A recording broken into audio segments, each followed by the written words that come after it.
তাদের সম্পত্তি বাজেয়াপ্ত, আসাদুজ্জামান কামালের মৃত্যুদণ্ড এবং আইজিপি মামুনের বিচার কার্যে সহযোগিতার জন্য তার সাজা কমিয়ে দেওয়া হয়েছে 5 বছর।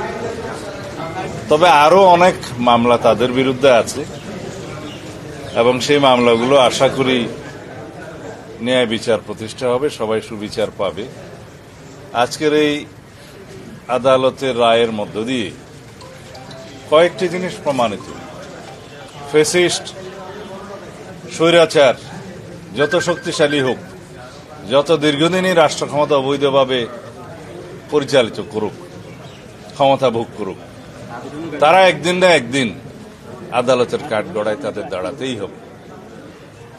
বাংলাদেশে গুম, খুন, অপশাসন এবং বৈষম্যের যে রাষ্ট্র ব্যবস্থা কায়েম করেছিল শেখ হাসিনা, একদলীয় রাষ্ট্র ব্যবস্থা এবং একদলীয় সরকার ব্যবস্থা প্রতিষ্ঠার যে উদগ্র বাসনা চরিতার্থ করতে চেয়েছিল, তা সম্ভব হয় নাই। কিন্তু দীর্ঘদিনের অপশাসন এবং ফ্যাসিবাদী শাসনের জাতাকলে এদেশের মানুষ পিষ্ট হয়েছে, আমরা পিষ্ট হয়েছি, আমরা ভুক্তভোগী হয়েছি। এই দেশের উন্নয়ন অগ্রগতি বহু বছর পিছিয়ে গিয়েছে। আমরা আর পিছনের দিকে তাকাতে চাই না।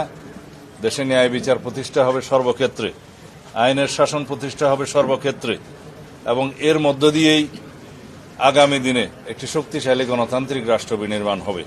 এটাই হবে আগামীর বাংলাদেশ এবং আমরা অবশ্যই সেই বাংলাদেশ প্রতিষ্ঠার জন্য প্রতিশ্রুতিবদ্ধ, অঙ্গীকারাবদ্ধ।